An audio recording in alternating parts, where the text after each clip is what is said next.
naman. Oo, nakadamit naman ako. Pero pag sa bahay ko, nasa dagat ako, di ako nagtatap kasi mababasa eh. Maraming lalaban ako rin naglalaba. Kumbaga, do what works for you. Tama kayo, mali ako. Kung ayaw nyo sa nakikita nyo, hindi ko naman kayo pinipilit panoorin ako. Ayaw ko rin naman po sa inyo. Hindi ko naman kayo kilala. Kung ganun kayo kaapektado sa ganda ng katawan ko, o pangit ng katawan ko, o pag-upuan ko, o kapangitan ko, o haba ng balbas ko, wala akong balbas, nasa inyo na ho yun. Wala po kayo sa pag-iisip ko. Pag-iisip ko lang, nag-i-enjoy yung misis ko, nag-i-enjoy ako, at sinusundan namin yung batas, at ginagawa namin yung tama at nararapat, at ini-enjoy po namin ang buhay namin. Di ba, Papa? Oo, di ba? Kayo.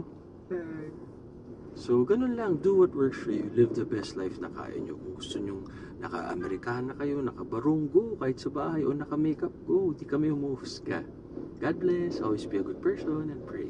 Habang naka-park na tayo si Mrs. Ako lang po ba? O napapansin nyo din, yung mga nagko-commit ng hindi maganda yung itsura, ugali, tsaka buhay. Sila yung naghihirap. Parang walang taong successful na mag-aaksaya ng oras hilahin pababa yung nasa ibaba nila. Kumbaga sila, pinagbubuti nila yung buhay nila para makaangat. So sa nakakanood nito, iangat mo yung kapwa mo. Kung hindi, ayusin mo yung buhay mo, puputihin mo trabaho mo, ugali mo, mahalin mo asawa mo, anak mo. Ganun lang, kasi kung puro ka hate din ang babalik sa'yo.